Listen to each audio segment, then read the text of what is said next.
Yogesh is there. हाँ sir, India को ऐसा क्या करना चाहिए लॉ और उसके दम पे कि हम भी चाइनीज और अमेरिकन की तरह मजबूत या economically strong military industrial complex जो है हमारा मजबूत हो सके। सर, आज हम वेपन पे देखो, पूरा वेस्ट पे डिपेंडेंट है। नहीं बेसिकली काफ़ी डिपेंडेंट थे लेकिन कम हो गए हैं। अब इंडिया अपने यहाँ पे बना रहा है प्लेन्स। इंडिया के नेचुरली बात है, कुछ बाहर से टेक्नोलॉजी लेनी पड़ती है। इंडिया अपने यहाँ पे बना रहा है ये जो आपके गन्स बना रहा है। इंडिया अपने, हमारे बंदूक भी नहीं बनती थी, वो पुरानी बंदूकें बन रही थी। अमेठी में पूरी फैक्ट्री लगी है डिफरेंट टाइप की इनकी गन्स बनाने की। फिर हम एंटी एयरक्राफ्ट गन्स वो प्रोक्योर कर रहे हैं। फिर जो हमारा अब ये ड्रोन अटैक हुआ था उसके लिए भी हम तैयार कर रहे हैं, क्योंकि हमने इस इंडस्ट्री को पिछले 40-50 साल से टोटल इग्नोर किया। 71 का जब वार हुआ था, हमारे पास नेट प्लेन थे और नेट प्लेन ने जो आपके फ्रेंच सैबर जेट्स हैं उनको काउंटर किया था, उनको गिराया था, सक्सेसफुल रहे थे। उसके बाद से हमने छोड़ दिया। क्यों? हमारे जो लीडर्स थे, या तो उनको ध्यान नहीं था या उनको कमीशन खानी थी जो बाहर से सामान आता है। लेकिन अभी हमारे पास तेजास बन के आ गए हैं। हमारे पास जो है अब प्राइवेट कंपनीज को देना शुरू कर दिया ताकि ये यहाँ पे सामान प्रोड्यूस करें। क्योंकि जब बफोर गन्स की, जब 1999 में जब आपका कारगिल हुआ तब बफोर गन्स लगाई गई थी, तो बफोर गन्स का एमुनिशन खत्म हो गया तो हमको बाहर से लेना पड़ा। अब अगर यहाँ की गन्स इंडिया में बनती है तो एमुनिशन भी यहाँ बनेगा। टाटा बफोर का मेक ओवर बना रहा है कल्याणी, तो उसके बाद जो हमारी बाकी भी गन्स है, नेचुरली बात है हमें कुछ ना कुछ तो लेना पड़ेगा, क्योंकि हमने बहुत साल तक इनको नेग्लेक्ट किया। और हो सकता है कि आपको अभी जो इंडिया की जो बाहर से इंपोर्ट होता था वो 60% इंपोर्ट होता था, आज वो इंपोर्ट कम हो गया, 40% रह गया। 60% इंडिया के अंदर बन रहा है, हमारे अंदर की रिक्वायरमेंट पूरी हो रही है। इवन हमारे पास जो बुलेट प्रूफ जैकेट थी वो हम बाहर से इंपोर्ट करते थे, वो हमको बहुत महंगी पड़ती थी। हम जो शूज प्रिफर करते थे वो भी बाहर से करते थे। आज ये दोनों चीजें कानपुर की फैक्ट्री MKI करके कंपनी है वो बना रही है, और वहां से हमको बहुत सस्ते पड़ते हैं, और लाखों हमारे सोल्जर्स को ये चीज मिल चुकी है। इस टाइम पे इवन जो हमारे टेंट्स वगैरह यूज हुए थे, काफी हद तक वो टेंट जो कोल्ड एरिया में यूज हुए, इंडिया के अंदर की प्रिक्योरमेंट है। इवन आपका जो ड्रोन्स का अटैक हुआ उसके अंदर एक इंद्रजाल करके एक कंपनी इंद्रजाल करके एक ड्रोन्स को काउंटर करने का वो बनाती है, वो लगाए गए हैं। साथ में DRDO ने, इसने भी उस पर काम किया। फिर हमने जरूर हमसे कुछ इसराइल से लिया है। हमारा डिफेंस सिस्टम अपना खुद बन रहा है। आकाश हमारे पास बन रही है, ब्रह्मोस हम बना रहे हैं। तो हमारा बेसिकली जहां तक सोचते हैं कि बाहर पे डिपेंडेंस है कम हो गई है। लेकिन क्या होता है कि आप देखिए, हमारा जो फ्रांस से प्लेन्स लेने थे, हमारा एग्रीमेंट हुआ 2016 में। पहला प्लेन हमारे पास कब आया? वो आया 2020 में, या शायद हाँ 2020 में आया प्लेन। तो इसमें 4 साल तो उसको प्लेन देने में लग गए। तो वो भी प्लेन हमारे 2-2, 3-3 करके आ रहे हैं। तो बेसिक क्या है, इन चीज़ों में टाइम लगता है, लंबा चौड़ा काम है। तो इस चीज़ में, लेकिन फिर भी मैं सोचता हूँ कि हम काफ़ी हद तक इस चीज़ में आगे बढ़ चुके हैं। मिस्टर AB, आप कुछ आना चाहेंगे? हाँ मिस्टर AB, आप कुछ कहना चाहेंगे? बिकॉज मैं आपसे लास्ट क्वेश्चन दूंगा आपको सिर्फ। आपकी आवाज़ नहीं आ रही। हाँ सचिन, आप तुम आ जाओ, तब तक तुम पूछ लो, बिकॉज मैं आपको एक एक क्वेश्चन दे करके। यस सचिन। जय हिंद सर। मैं छत्तीसगढ़ बिलासपुर से बोल रहा हूँ। हाँ मेरा एक क्वेश्चन कि जैसे अभी कुछ समय पहले, 1-2 दिन पहले मैंने न्यूज़ में पढ़ा था कि अफगानिस्तान के नॉर्थन साइड में जो कजाकी लोग हैं और जो उज़्बेकी लोग हैं, जिन लोगों का थोड़ा सा डोमिनेंस है उस एरिया में अफगानिस्तान में, वो लोग फिर से इसके लिए तालिबान के खिलाफ लड़ने के लिए तैयारी कर रहे हैं। तो सर क्या ये सही है, और क्या इससे कुछ मदद मिलेगा तालिबान को सप्रेस करने में या उसके खिलाफ लड़ने में?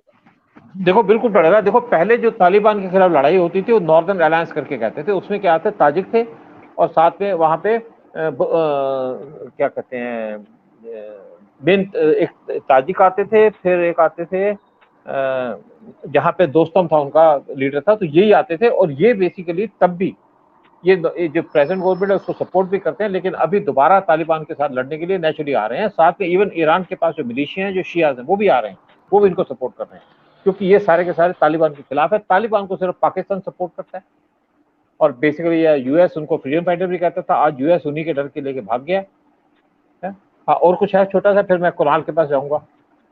सर बस एक और क्वेश्चन ये था कि ये मतलब एक सुनने में आ रहा है कि अमेरिका से, मतलब पहले जो भारत गल्फ से लेता था ऑयल का, क्रूड ऑयल का सप्लाई लेता था, इम्पोर्ट करता था, अब सुनने में आ रहा है कि वो डाइवर्ट करके अब अमेरिका से सपोर्ट लेने वाला है, अमेरिका के अलास्का रीजन और उसके नीचे के स्टेट से लेने वाला है। क्या ऐसा हो सकता है? बिल्कुल। देखिए, ऐसा था कि अमेरिका ने इंडिया पे प्रेशर डाला, कि आप ईरान से ऑयल लेना बंद करो, तो इंडिया ने ईरान से ऑयल लेने के बाद अमेरिका से लेना शुरू कर दिया। एक कंपल्शन भी थी, और फिर हमें वो क्या था कि वहाँ का जो ऑयल पड़ता था सेम रेट पे पड़ जाता था, इवन ट्रांसपोर्ट के साथ में इंडिया ने साउथ अमेरिका से वहाँ से भी प्लेन वो लेना शुरू कर दिया, ऑयल लेना शुरू कर दिया। फिर इंडिया कोशिश कर रहा है कि इवन आपका जैसे अंगोला में ऑयल निकला है कि वहाँ से इंडिया ऑयल ले, क्योंकि क्या होता है कि हर एक ऑयल की डिफरेंट क्वालिटी है। कुछ ऑयल के अंदर आपको जो है नेचुरली पेट्रोल ठीक पड़ता है, किसी के अंदर आपको पेट्रोलियम ज़्यादा अच्छा निकलता है, कुछ के अंदर आपको गैस अच्छी निकलती है। तो बेसिक क्या है कि इंडिया अपने आप को डाइवर्ट करना चाहता है और ये डिपेंड नहीं करना चाहता कि मैं सिर्फ सऊदी या बाकी कंट्रीज पे डिपेंडेंट हूँ, क्योंकि बीच में सऊदी ने भी इंडिया के साथ कुछ उल्टी सीधी की थी, तो इंडिया ने उसको काउंटर भी किया। तो अमेरिका से तो, लेकिन जिस टाइम पे ईरान पे ऑयल आएगा तो इंडिया ईरान के पास जाएगा। एक तो ईरान सबसे नजदीक पड़ता है, दूसरी बात ईरान जो है हमारा उससे एग्रीमेंट है कि आधा ऑयल देता है इंडियन रुपीज में, आधा देता है वो अपने फॉरेन करेंसी के अंदर। तो जैसे ही यहाँ पे खुलेगा तो इंडिया अपना यहाँ पे डाइवर्ट करेगा। हो सकता है बाकी गल्फ कंट्री से इंडिया कम कर दे, और हो सकता है अमेरिका से भी कम कर दे। हाँ, तो सर अब बेसिकली यहाँ पे देखो रेट में कोई खास फर्क नहीं, इवन ट्रांसपोर्ट के साथ ये फर्क नहीं पड़ता, क्योंकि जो है ना बेसिकली उनका कंपनसेशन प्रॉपर हो जाता है। तो पिछले हमारे जो ऑयल के मिनिस्टर थे, मिनिस्टर प्रधान, बड़े इफेक्टिव थे। जब यहाँ पे कोविड हुआ था उस टाइम पे ऑयल के प्राइसेस गिर गए, तो उन्होंने $20 के हिसाब से ऑयल खरीद के अपने जितने रिजर्व थे 120 दिन के इंडिया के अंदर रिजर्व को भर लिया, और ये इवन ओमान के पास जो हमारा बेस है वहां पे भी स्टोर किया। और उसके बाद जब सऊदी को हेल्प भी की, हमने दिखा दिया, तुम्हारे पे एहसान किया है कि हम तुम्हारे से इस टाइम ले रहे हैं ताकि इसका रेट जो है और नीचे ना गिर जाए। जब उसके बाद ऑयल की सिचुएशन ठीक हुई तो सऊदी ने रेट बढ़ाया, इंडिया ने ऑब्जेक्शन किया। जब सऊदी ने हमारी नहीं सुनी तो हमने चले गए साउथ अमेरिका में, वहां से हमने ऑयल इंपोर्ट कर लिया। क्यों? और दूसरी बात है कि हमें एक देखना पड़ेगा रिसोर्स, ताकि जगह जगह हम देख भी पाए कि हम अगर एक हमको आंख दिखाता है दूसरे के पास जाए तो हमारे पास अल्टरनेटिव भी है। हाँ कुणाल, अब आ जाओ, क्योंकि मैं खत्म करूंगा भैया, मुझे 4.5 घंटे होने वाले हैं। It's going to be 4.5 hours. Sir मेरा अब क्वेश्चन है कि हमने देखा कि अफगानिस्तान में क्या हो रहा है, तो इंडिया टैकल कैसे करेगा? वो उनके पास, इंडिया के पास कौन से ऑप्शन है कि वो अफगानिस्तान की भी मदद करे गवर्नमेंट की, और अपने इंटरेस्ट भी बचाए? देखो इसके ऊपर, हाँ देखो बेसिक क्या है कि इंडिया अगर अफगानिस्तान ने इंडिया से मांगा कि हमें एमुनिशन चाहिए, तो इन्होंने अपने ग्लोब मास्टर भेज के सामान भी भिजवा दिया। उनको और जरूरत होगी इंडिया उनको भी देगा। सर ये क्या न्यूज़ सच्ची है कि इंडिया ने एम्यूनेशन भेजा, कि ये पाकिस्तान की फेक न्यूज़ है? नहीं बिल्कुल है, क्यों नहीं भेजेगा इंडिया? अफगानिस्तान मांगेगा, उसको जरूरत भी, आप खुद समझ सकते हो। देखो एक चीज क्या होती है कि उसको देखना पड़ता है कि इसकी वायबिलिटी क्या है, क्या ये सिचुएशन में सूट करता है। बिल्कुल सूट करता है, नहीं तो ग्लोब मास्टर भेजने की क्या जरूरत थी? सुनो एक बात है, ग्लोब मास्टर की क्या जरूरत थी? अगर वहां से लोगों को वैकेट करना था, वैकेट करने के लिए दूसरा एयरलाइंस का प्लेन चला जाता। ग्लोब मास्टर जाने का मतलब है कि इंडिया ने वहां पे उनको एम्यूनिशन भेजा, सामान भेजा, कुछ इक्विपमेंट भेजा होगा, ये पक्की बात है। दूसरी बात क्या है, दूसरा क्या है तुम इसके ऊपर?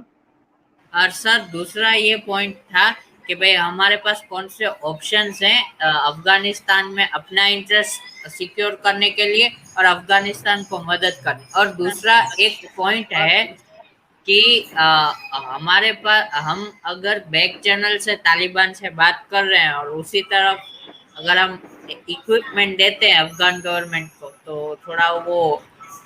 अब एक बात बताओ, क्या जब तालिबान है, सुनो तालिबान है जो इंडिया का फ्रेंडशिप डैम था उस पर स्ट्राइक किया, वो अपने माना? किया नहीं माना। हाँ किया ना, नहीं माना ना, तो पहले उससे एग्रीमेंट था कि भाई आप कुछ नहीं करोगे, हमारे पास इंडिया बड़ा फेवरेबल है, हम उसके फलाना करेंगे, हमसे मदद भी चाहिए, सब कुछ चाहिए। तो बेसिकली क्या है, ये सारा कुछ चलता है। और दूसरी बात क्या है कि बैक चैनल इसलिए होता है कि जब हमारे जो डिप्लोमेट्स वो कुछ ना कर सके तो बैक चैनल को रखा जाता है, क्योंकि कोई भी डिप्लोमेट विजिट करेगा तो उस नोटिस में आ जाएगा। बैक चैनल के लोग जाते हैं तो चुपचाप बात कर पाते हैं और उनको पता कहाँ बात करनी है, किससे बात करनी है।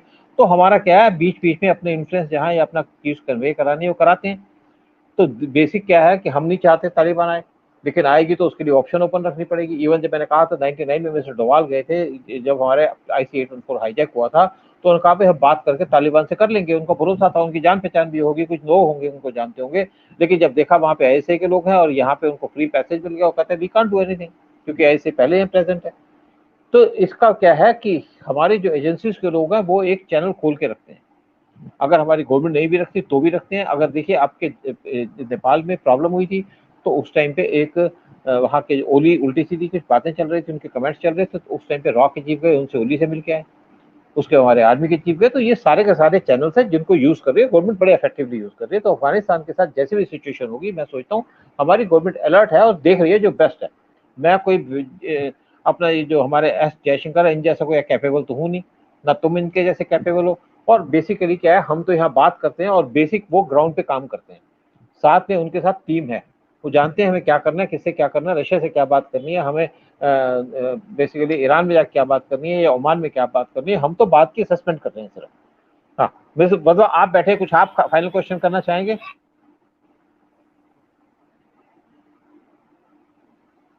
आपका माइक ऑन नहीं, कुछ करना चाहेंगे आप क्वेश्चन, फिर मैं इसको रैप अप करूंगा। सचिन, मुझे तुम्हारा क्वेश्चन तो नहीं है, मैं इसको खत्म करूंगा यहाँ पे, बिकॉज इट्स ऑलरेडी 4.5 आवर्स है ना।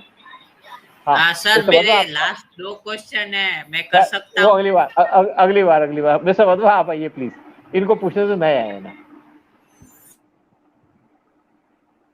आपकी आवाज नहीं आ रही, आप जबकि आपका माइक भी ऑन है लेकिन आवाज नहीं आ रही, प्लीज।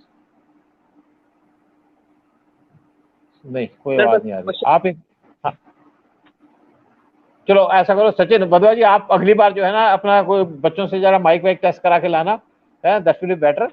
मैं आपको देना चाहता था अपॉर्चुनिटी। हाँ सचिन तुम पूछो, क्योंकि ये पहली बार आया ना सचिन, इसलिए थोड़ी प्रेफरेंस भी दे रहा था। हाँ सचिन आप पूछो, कुछ कहना चाह रहे हो? कुणाल को तो मैं I can ask him to wait for the next tenure, Hiranmay को तो मैंने वेट कराया हुआ है, उसके क्वेश्चन भी छोटे छोटे होते हैं।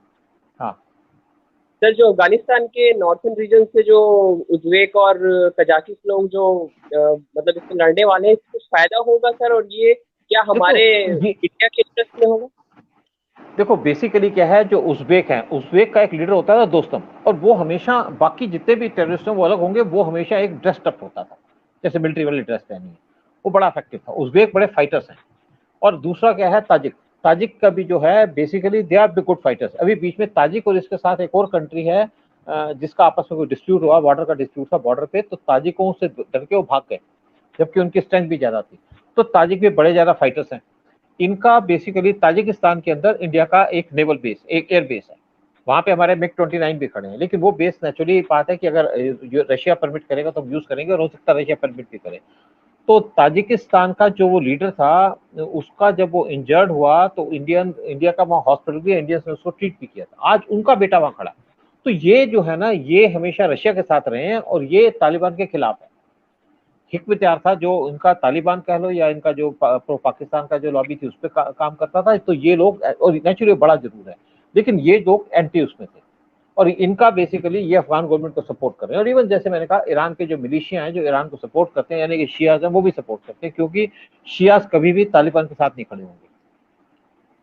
लेकिन चलिए, आप लोगों को सबका thank you very much. Kunal thank you very much, Hiranmay thank you, Sachin और वधवा साहब thank you very much to all of you. और हमारा करीब 4.5 घंटे तक चला प्रोग्राम, और मुझे लगता है कि आज हम काफी हद तक सिर्फ अफगानिस्तान में बात करते रहे, और आप लोगों ने ज्वाइन करके भी काफी अच्छा कंट्रीब्यूशन